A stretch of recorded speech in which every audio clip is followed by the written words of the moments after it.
Didn't you say you liked cookies? My mother-in-law smiled happily and looked into my face. She dotes on her son and always sees me, her daughter-in-law, as her rival. And yet, what in the world is going on today? Yes, I do like them, but I bought your favorite cookies. Come on, eat them, eat them. Did you buy them specifically for me? Of course, you are my dear daughter after all. My heart stirred with unease at my mother-in-law's excessive radiant smile. What on earth is going on? Something like this has never happened before. It's strange. There must be something fishy. Perhaps my mother-in-law is scheming something. What awaited me was an unexpected outcome. My name is Jamie, 30 years old. I work as a corporate employee at the headquarters of a major supermarket. 2 years ago, I joined a group blind date at the invitation of my colleagues. It was there that I met my husband Austin. We exchanged contact information, and as we exchanged messages, he and I became much closer. We started dating soon after we met, and our first anniversary as a couple, he proposed to me. Jamie, it might seem too soon, but I want you to marry me. Wait a moment. Are you sure someone like me is enough? Yes, Jamie, it's you I want. Jamie, are you okay with me? What are you saying? Of course, it's obvious. I wouldn't want anyone but you, Austin. I see. That's good then. Austin had a relieved expression on his face and took out a small box in front of me. Inside was a sparkling diamond ring. He looked straight into my eyes and said with a gentle smile, Please marry me, Jamie. I will definitely make you happy. So please stay by my side forever. Yes, thank you. I look forward to it as well.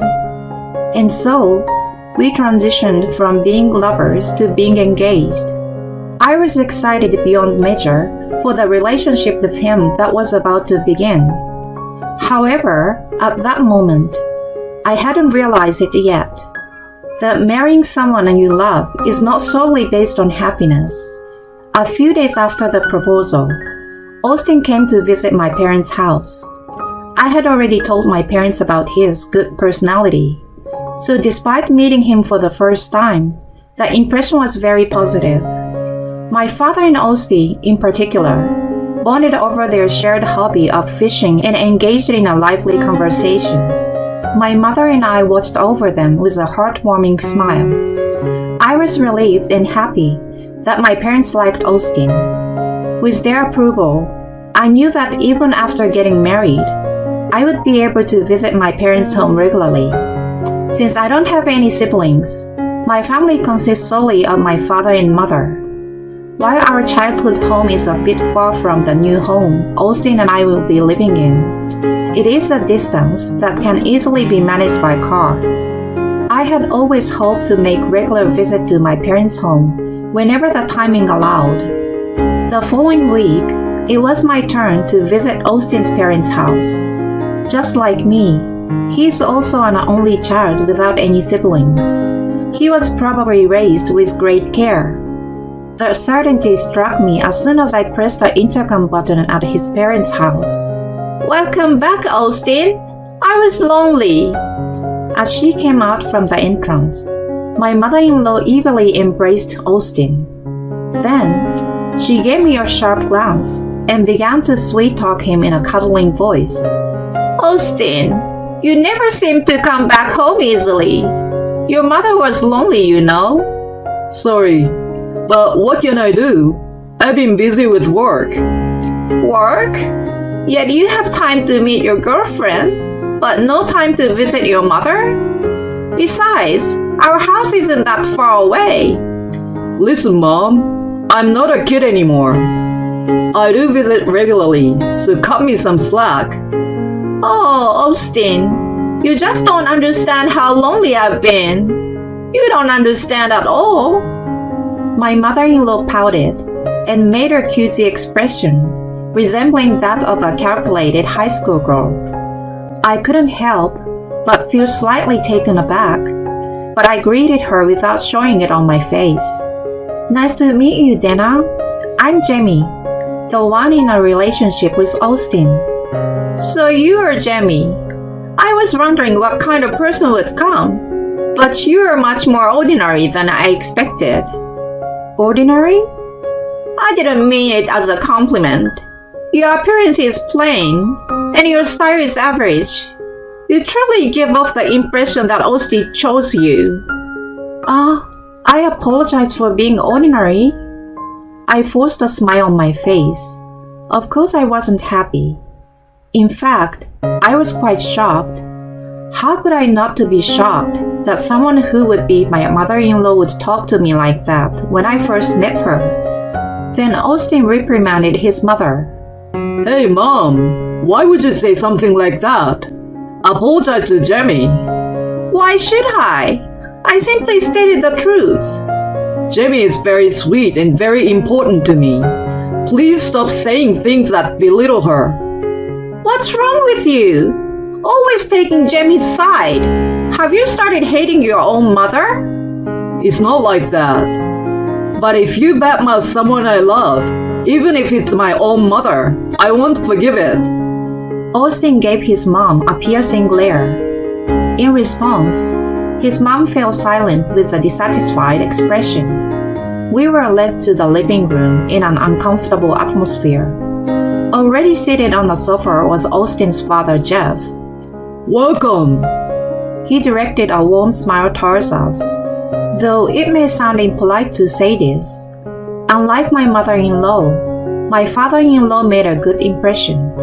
He engaged in various conversations that helped ease my nervousness.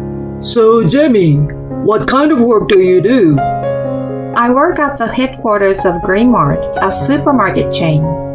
I'm involved in product planning and such. Oh, I see. I actually love Greenmart's original cookies. Really? That makes me happy. I actually love cookies too, and I put a lot of effort into them during product planning. Is that so? Whoa, you're amazing, Jamie. To have someone who can make such delicious things as my son's wife, I'm really proud. Upon hearing my father-in-law's words, my husband replied, "Yeah," with a delighted expression. I laughed along with them. However, I suddenly felt an unsettling gaze and snapped back to reality. My mother-in-law was glaring at me with a fierce expression. It seems that she was displeased with me enjoying the conversation with Austin and my father-in-law.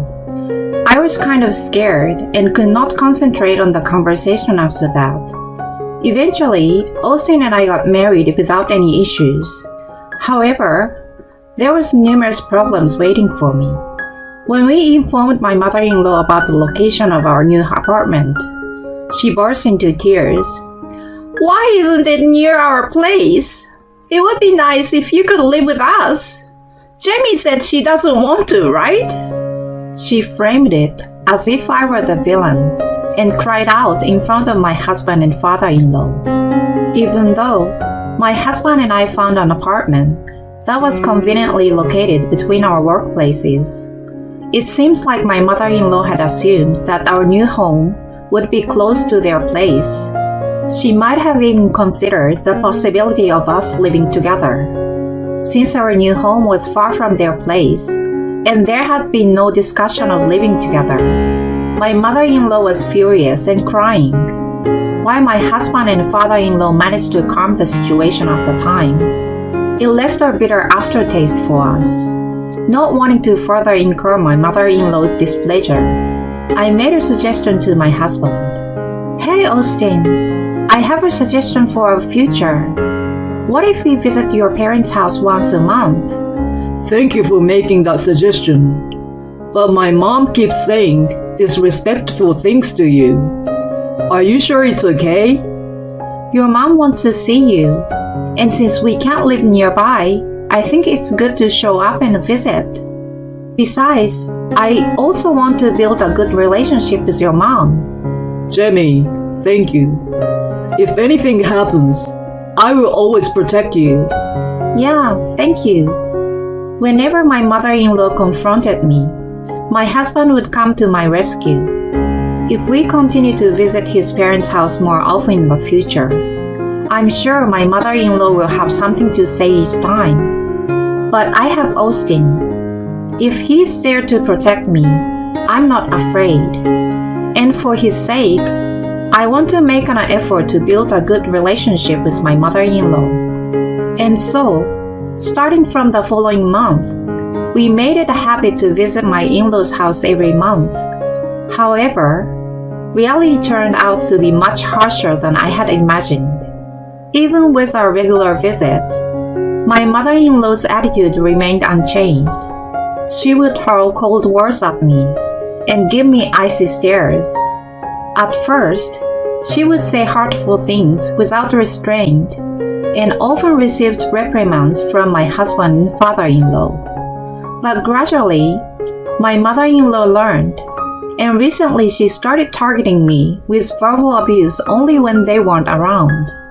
In the shadows, she would unleash even harsher words than before. As I left my in-laws' house, Did you have an okay day? I always get asked by my husband, but I just can't bring myself to tell him the truth. I didn't want to trouble or hurt him. Besides, since he hasn't witnessed the scenes of my mother-in-law's mistreatment, I thought it would be difficult for him to believe me. It's okay. Words of complete contradiction escaped from my mouth. Despite suggesting the visit to my in-laws' house myself, my heart was already nearing its limit. And so, today arrived, the monthly visit to my in-laws' house. Suppressing my feelings of melancholy, I head towards my father-in-law and mother-in-law's place with my husband driving. I wonder what my mother-in-law will say to me today. I have work tomorrow too, so I hope we can leave early. With a heavy heart, I ring the doorbell. However, on this day, it was my father-in-law who appeared at the front door, not my mother-in-law. Jeff! Dinner is out shopping right now. Please wait inside. I had prepared myself to face my mother-in-law, so I was somewhat taken aback. As I entered the living room, my father-in-law made tea for us, and the three of us began chatting. In my in-laws' house, even conversation with my father-in-law had been so challenging that it was difficult to find reasons to laugh. However, during this rare and enjoyable time, my tension gradually melted away, and I found myself gradually bearing a smile. But shortly thereafter, "I'm back!" I instantly tensed up upon hearing her voice. It's my mother-in-law. My heart started pounding. As I prepared myself mentally, my mother-in-law appeared in the living room with a smile on her face. But then, she came straight towards me, showing a shopping bag right in front of me. "You said you like cookies, right?" My mother-in-law smiled happily and looks into my face. I couldn't find the words to say in this confusing situation. My mother-in-law, who treats me as her enemy and constantly bullies me behind the backs of my father-in-law and husband. Yet, what kind of game is she playing today? With trepidation, I cautiously spoke up in front of her as she smiled brightly. "Oh, yes, I do like them." "I bought your favorite cookies, Jamie. Come on, eat. "Did you buy them specifically for me? Is it okay?" "Of course. You're my lovely daughter after all." Such thought couldn't possibly be true. The overly radiant smile on my mother-in-law's face made my heart palpitate. What on earth's going on? This has never happened before. This is strange. There must be something behind this. My mother-in-law took out 2 packets from the bag. One packet contained 3 white cookies. The other packet had 1 pink cookie. Then, my mother-in-law offered me the pink cookie. "Here, These are limited edition ones. They are pink and cute, so I bought them just for Jamie. Oh, thank you. Jeff and Austin will have the white ones over there. I will go make some fresh coffee. Singing a tune, my mother-in-law headed towards the kitchen. It's definitely strange how she's in such a good mood, especially when I'm here. Moreover, she should have known from the beginning that we were coming today. I suspect my mother-in-law is plotting something. It seems I'm not the only one who thinks so. My husband took the pink cookie and stuffed it entirely into his mouth. Wait, Austin! It's fine. But I have a bad feeling about this. Doesn't he sense something off? Isn't that Jamie's? He jokingly scolds my husband, not realizing the situation. I made the coffee. My mother-in-law returns to the living room with a joyful expression. At that moment, my husband spits out the cookie, clutching his throat in agony. He foams at the mouth and collapses. In his convulsion, he falls from the sofa, crashing onto the floor. Are you okay? He's not okay! Jeff! Call an ambulance, please! Hurry! As I urgently pleaded, my father-in-law started making a phone call. Upon witnessing this situation, my mother-in-law's face contorted, and she slammed the tray along with the coffee cup onto the floor. What's going on? The pink cookie, Jamie ate it! With my mother-in-law's statement, I became convinced she had indeed tampered with the cookie, and it must have contained something that caused physical abnormalities. While rubbing Austin's back, I glared at my mother-in-law, and she trembled and collapsed on the spot. Austin ended up eating the cookie that was supposed to be for me. It's surprising, isn't it? Good job on the self-destruction. Things won't be the same as before anymore. About 10 minutes later, the ambulance arrived. By that time, my husband had regained his composure to some extent. He was able to have a conversation. Did you eat something? When asked by the paramedics, my husband answered clearly. I ate the cookies my mother bought. All right, let's examine you at the hospital for now. Yes, please. My husband decided to go to the hospital as a precaution, and I chose to accompany him in the ambulance. After the examination, it turned out that what my husband had consumed was a chili pepper called scorpion, known for its extreme spiciness and heat. My husband's stomach was so upset that he was given a gastric lavage and told to stay in the hospital for a few days. The next day, while my husband and I were in the hospital room, we heard a knock on the door. When we opened it, there stood my father-in-law and a remorseful-looking mother-in-law. Hey, there's something you should say to Jamie first. My mother-in-law opens her heavy mouth with a pale face at the sound of my father-in-law's voice. I'm sorry. I coldly responded to my mother-in-law. I'm sorry, Dana, but an apology won't make up for what happened. No, it's not like that. I just wanted to teach you a little lesson. A lesson? Is it still okay for you to say such a ridiculous thing while your son is in this state? I couldn't help but feel anger toward my mother-in-law, who couldn't apologize sincerely, and I ended up raising my voice in anger. As a result, she started crying uncontrollably and began to explain the sequence of events. It seems that my mother-in-law purchased this chili powder called scorpion and mixed it into the chocolate in the cookies. She deliberately chose cookies made of pink dough so that the spiciness wouldn't be noticeable based on the color of the chocolate. It was all done to play a little prank on me.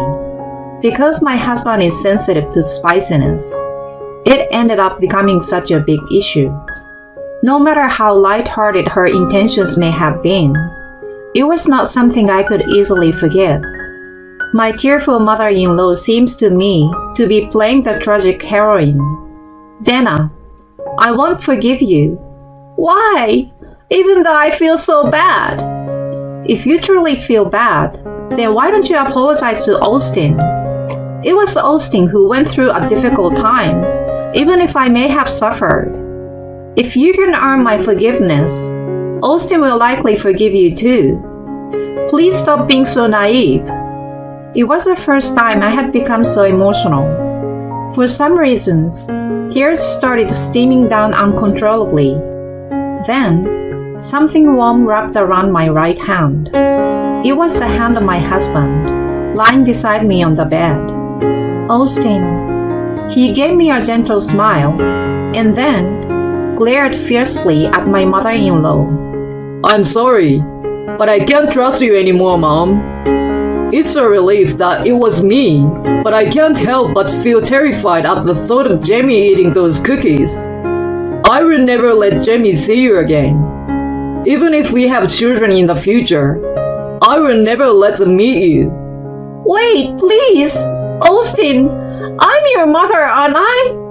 Oh? You've got to be kidding me. Do you even realize how terrible your actions were? Don't call yourself a mother if you have no remorse. Stay away from us for good. If you ever appear in front of us again, there will be consequences. Understand? Now leave. It seemed that being scolded by her beloved son had a significant impact on her. My mother-in-law became like an empty shell and was dragged out of the hospital room by my father-in-law. My husband was discharged from the hospital safely afterwards, but we haven't seen my mother-in-law since then. She was shocked to be disliked by her son, and it seems she began to isolate herself in her room. After this incident, my father-in-law was quite disgusted, and he plans to bring up divorce once my mother-in-law has calmed down. A light-hearted act of harassment. A light-hearted act of bullying a daughter-in-law. Who would have thought it would escalate to this extent? But it's too late to regret it now, because she did all of those things. She caused my husband so much suffering. That guilt still hasn't disappeared even now. I'm sorry, Austin. It's because of me. What are you saying? It's not your fault, Jamie. If anything, I'm glad it was me who ate them. Austin. You don't have to worry about my mother anymore. I will protect you, Jamie, forever. My tears welled up at his words, and my vision became blurry. I'm truly fortunate to have married such a kind and wonderful husband. In response to his feelings, I jumped into his arms with all my might. With the greatest strength I've ever had, I held him tightly. Unaware of my disgust, my husband boldly declared, "Alyssa, let's sell your family home. It's a great deal. We got this offer thanks to her. You can overlook a little affair for this." Yeah, sure, like I would sell my family home, you cheater. There's a limit to how much you can belittle people. I am Alyssa. This is the 5th year of my marriage to Nick. Our beloved son just turned 4. We got married because of an unexpected pregnancy, and our child was born immediately after. We have done our best to raise him together, figuring things out along the way. We wanted to continue working together and have another child. I assumed my husband felt the same way, but around the time our son turned 2, his enthusiasm for parenting waned. The catalyst was probably our son's terrible twos. As soon as our adorable son started to assert his independence, Nick essentially retired from childcare. He has always been a person whose enthusiasm quickly cools, so I was actually surprised he had focused on parenting for even 2 years. Around the same time, a very shocking event occurred. Both of my parents suddenly fell ill and passed away. Even though they loved each other very much, I wish they hadn't had to leave together. I return to my parents' home once a month to take care of the property. I have a younger brother, but he works far away, so the house maintenance is mainly my responsibility. When no one's living in a house, it deteriorates quickly, so I ventilate the rooms and weed the garden. It's an hour's drive to my parents' house. At first, Nick used to come with me, but he gradually stopped coming, and now it's just my son and I. My son loves running around the spacious house and garden. I'm attached to this house and reluctant to let it go. But it's been 2 years since my parents died, and it might be time to let the house go. I've been thinking about this recently. I came home earlier than planned one day and saw an unfamiliar car in our driveway. It was a cute compact car with several large plush toys, like ones you'd win at a game arcade, inside. What's this car doing here? I had a bad feeling. Carrying my sleeping son, I quietly opened the front door. There, cute pumps were haphazardly scattered in the hallway, and clothes littered the path to our bedroom. A shirt, pants, a dress. I felt my blood drain from my face. I instantly recognized the clothes as Nick's, but the dress wasn't mine, nor were the shoes. There was someone else in the bedroom with Nick. A part of me was panicking. Why? What? How? But another part of me was calm. This is adultery. I need evidence. I used my smartphone to document the situation. Should I confront Nick in the bedroom right now? Yes, I should burst in and demand an explanation. But then my sleeping son made a little sound. This snapped me out of it. If Nick lost his temper or the woman got violent, my son could be in danger. I had never thought Nick would be that kind of person, but suddenly, I was worried. Biting my lip in frustration, I decided against barging into the scene. I went back to my car and took a deep breath. I wouldn't let this man get away with this. Just before the time Nick was expecting us home, the front door opened. A flashy woman and Nick came out. They were all smiles, waving goodbye, and even sharing a kiss. I made sure to capture this scene with my phone. I had left my son with a friend. She had agreed to watch him for a couple of hours without any explanation. I don't know what happened, but you can talk to me about anything, she told me. It was reassuring and comforting. As soon as the woman left, I got out of my car. First, I would corner Nick, then deal with the woman. With the mindset of a challenger entering a martial arts dojo, I opened our front door. I'm home. Oh, you're early, he responded, clearly flustered. Of course he was. His clothes were still strewn across the floor. The bedroom was probably a mess. That woman, if she was gonna have an affair, she should have cleaned up before leaving. Who was that woman just now? Huh? Just now? Nick's flustered response ignited my anger. What the? I have proof, you know. Don't play dumb. Admit you cheated, you scum. How did you feel kissing her at the front door? No way. Nick looked like a fish out of water, opening and closing his mouth.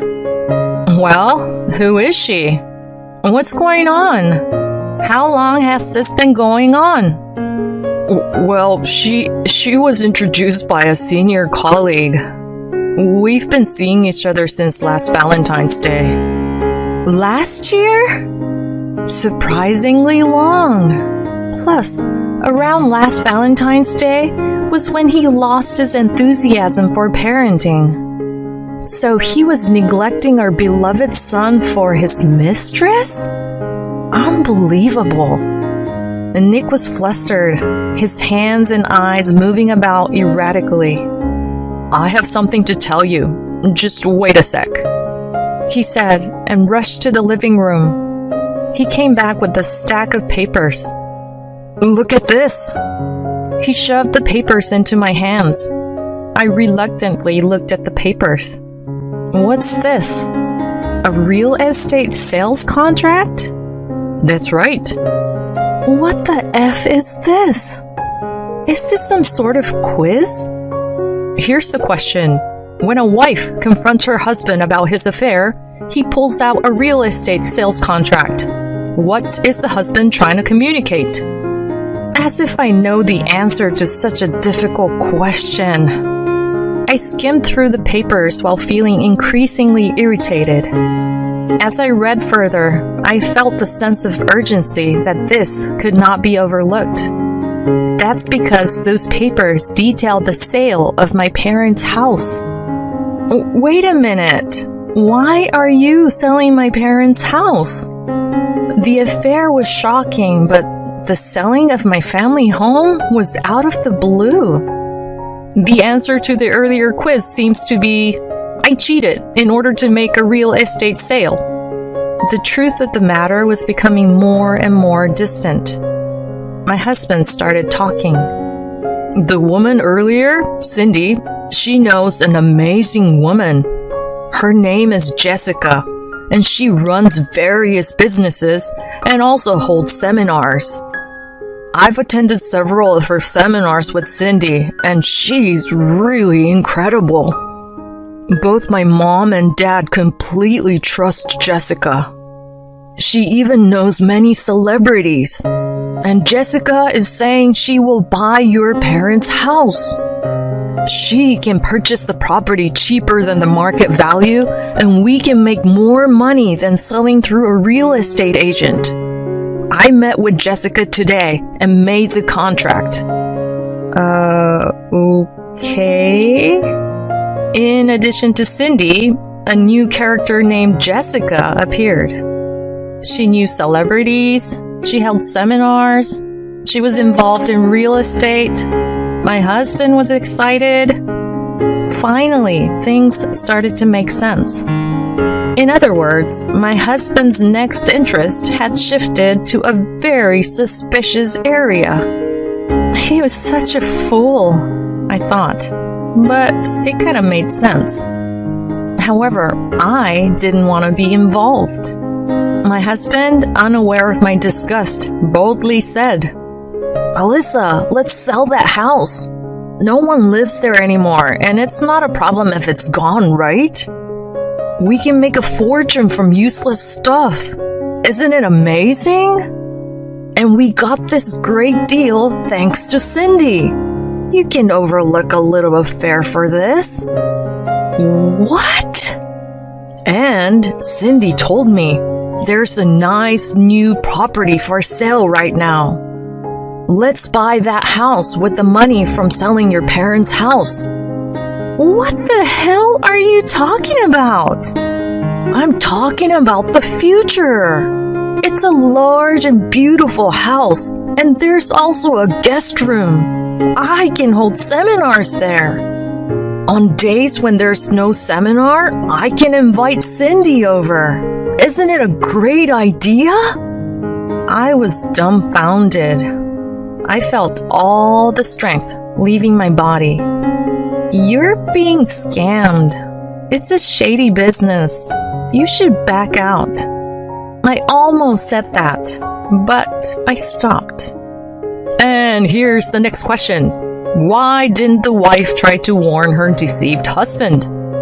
The answer is simple. Because he is no longer going to be her husband. Overlook a little affair? What is he saying, trying to sell my precious family home without permission? Inviting Cindy into the guest room? What is he planning to do in a house where our son and I live? I can't believe I've been married to such an idiot for 5 years. No, I said from the bottom of my stomach. I refuse. I won't let go of my parents' house for a bonehead like you disgusting man. I was surprised that the word bonehead came out of my vocabulary, but at this point, I didn't care. What did you say? That's a problem. I would lose Jessica's trust. I don't give a shit. I threw the stack of papers away. I'm gonna leave this house. Where's my travel bag? Oh, it's in the bedroom. The place where the idiot husband and Cindy were fooling around. Damn it. I don't want to go in, but I have no choice but to go get the bag. Ignoring the annoying crying Nick, I packed my belongings. Mine and my son's. And then I took everything important and ran away from home. I couldn't bear to stay there any longer. As I rushed out of the house, I went to pick up my son. I explained to my friend that I had walked in on my husband's affair and handed her thank you sweets for accepting my sudden request. She was sympathetic and worried. I then knocked on the door of a lawyer's office and told them that my husband was trying to sell property that I owned without my consent. I also told them about his bizarre obsession with the suspicious seminars. The lawyer listened to my concerns empathetically. The consultation fee of $50 for 30 minutes was not cheap. I paid a total of $200 for 2 hours. But it was worth it because I learned as many measures as possible. My husband called me around noon the next day. Hey, let's talk. This was his lunch break at work. According to my brilliant deduction, he had cried to his parents the night before, overslept in the morning, and finally called me at lunch. His tone suggested that my anger should have cooled by now. Yes, it's completely cooled. My love for you, that is. Yeah, I thought we needed to talk too. I thought so. I was mad at you because you ran out all of a sudden. Oh, infuriating. But I have to be patient. Arguing over every single thing won't get us anywhere. I wonder if it's possible for us to continue as husband and wife. I don't think we can. I can't trust you if you don't understand the greatness of Jessica and Cindy. If you were willing to go to the next stage with me, like my parents, I think we could continue as a couple. I can't do that. What the F does he mean by the next stage? I should refrain from unnecessary retorts for now. You can live freely with our son. I'll live happily with Cindy and my parents. Let's divorce. Alright, but I won't sell my family home. About that. His solemn voice brightened a bit. Give me that building. As alimony. What? It's natural for you, who can't appreciate the connection I've made with those two, to pay me alimony. Listen, you had an affair. That makes you the guilty spouse. Why should the guilty spouse get alimony? See, that's the difference between you and me. Oh my God. I don't care about your idiotic interpretation of the law of your bonehead republic. Stay away, Alyssa. Stay away. Fine. I'll hire a lawyer. It's better for you to give it up willingly than to go to court. I wonder if my husband has a lawyer who's good at the law in Bonehead Republic. Okay, but I will also hire a lawyer. I'll demand alimony for the affair based on the laws of our country, and child support. And I want a divorce immediately. You're on lunch break right now, right? Let's meet at the city office and submit the paperwork right away. If that's not possible, I'll take the divorce papers to your office right now. Ugh. He let out a deep sigh that grated on my nerves. But the thought of me bringing divorce papers to his office must have been too much for him, and he came to the city office right away. He and I submitted the divorce papers without exchanging a single word. 2 mom friends came with me to sign the witness section. At this point, I wouldn't have minded if Jessica and Cindy had signed. After divorcing my husband, I returned to my hometown with my son. We decided to live in my family home, which had been empty.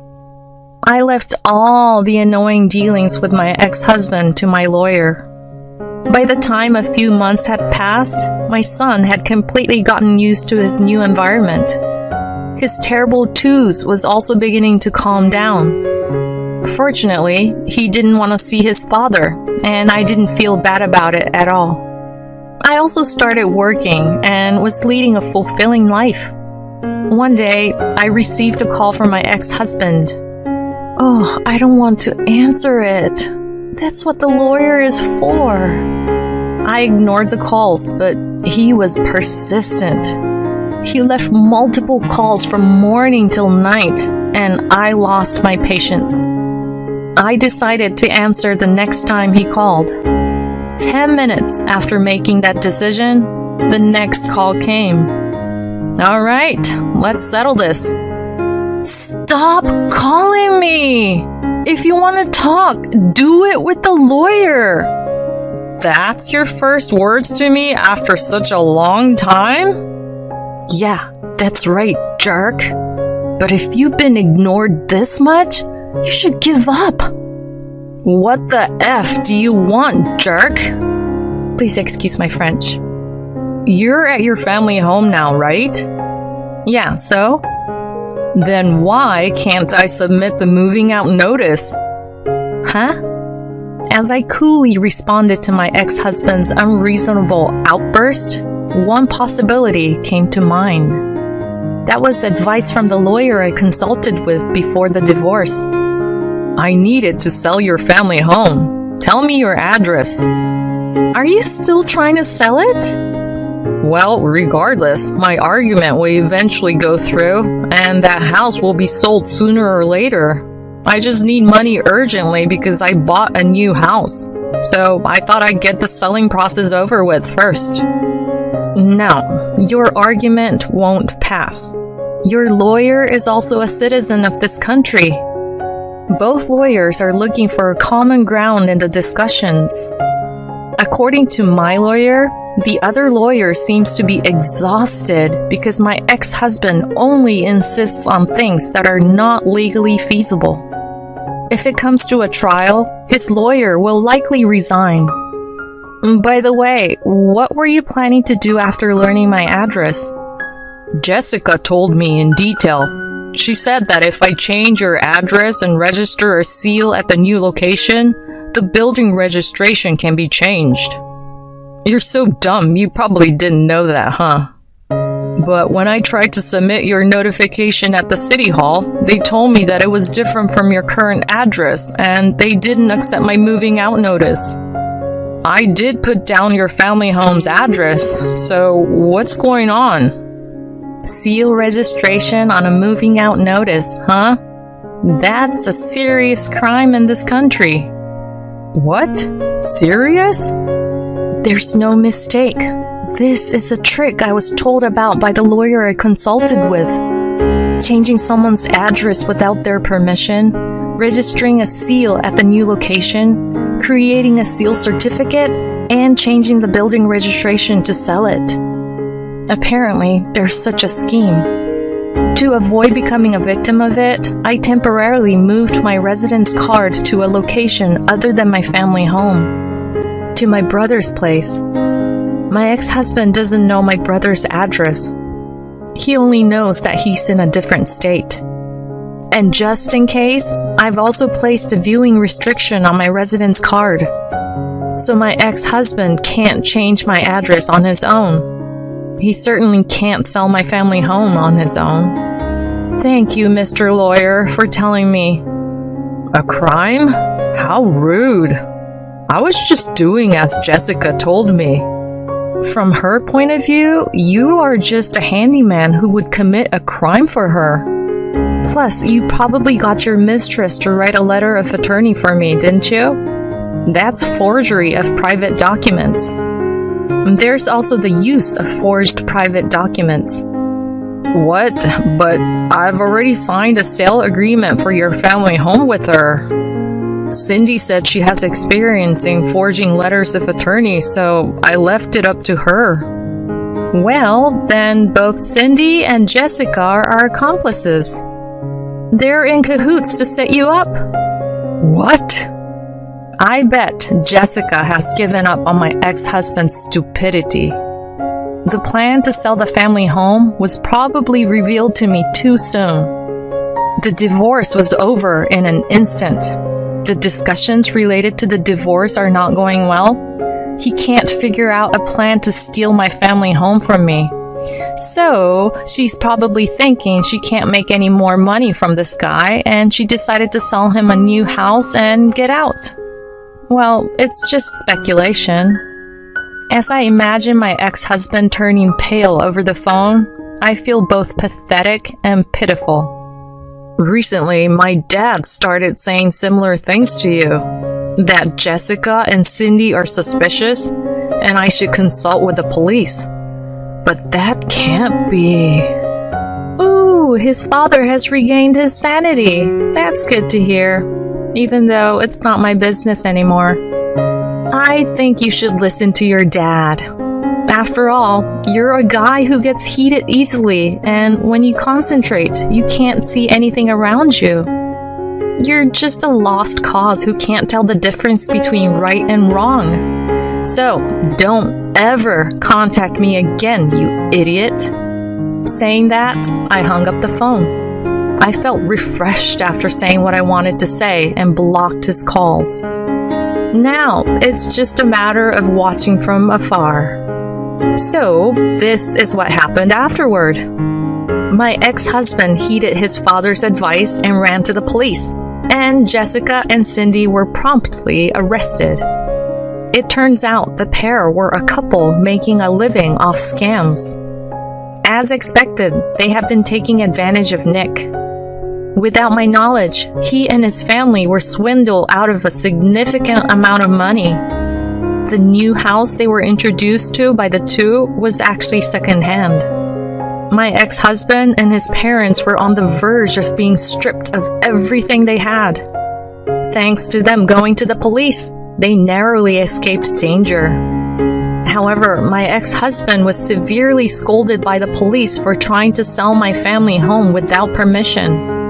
He was not prosecuted this time, but if he had done it, he would probably have gone to prison. I'm really glad that the situation didn't turn into something crazy, like my son's father being a criminal. The incident is temporarily resolved. I moved my residence card, which I had evacuated to my brother's place, back to my family home. Man, did I go through a lot. Later, a query came through my husband's lawyer asking if there was a possibility of remarriage. Hell no! I responded that if he has time to have such convenient delusions, he should be paying alimony and child support punctually. The ones who showed understanding to my uncompromising response were not my ex-husband, but his parents. They reflected on the fact that they have been driven crazy by being deceived by the Jessica couple, and they paid the alimony instead of their son. That's right. It's a little crazy to be swayed by the sweet words of your son's mistress. Normally, you'd get angry and say, "Don't cheat, you foolish son." The child support is expected to be paid bit by bit every month by Nick. I thought I must raise my son properly, keeping this lesson in mind. Raise him to be a person who can tell right from wrong. I will study the methods used by people who deceive others and teach them to my son. But maybe it's too early for him to learn about scams and money. He's running around energetically in the spacious yard of my family home. Mommy, I caught a butterfly. Wow, that's great. Let's set it free later, okay? When I see my son's big smile, I feel happy. I decided to live freely and joyfully with my son in this house where I was born and raised.